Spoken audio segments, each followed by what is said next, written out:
Programang ito ay rated SPG, striktong patnubay at gabay ng magulang ang kailangan. Ipapaligpit ni Roberto ang kanyang boyfriend.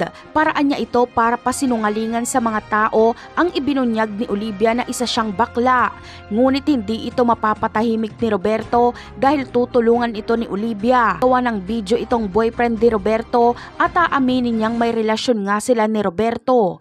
Utos ito sa kanya ni Olivia kapalit ng malaking halaga at agad siyang lilipad ng Paris para takasan si Roberto. Sa ibang eksena naman ay inumpisa na nga ni Olivia ang pagganti.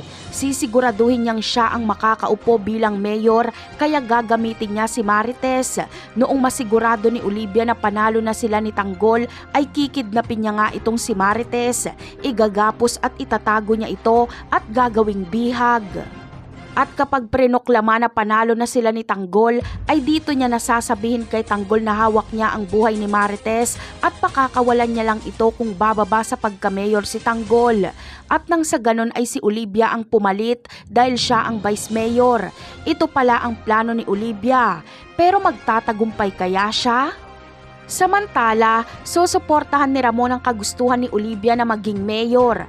Ito lang ang paraan para maiwasan niyang maging kalaban si Tanggol dahil lumakas lang ang loob ni Tanggol na kalabanin ng mga Montenegro dahil mayor na siya. At isa pa ay kapag si Olivia ang mayor ay magiging protector siya ng Montenegro.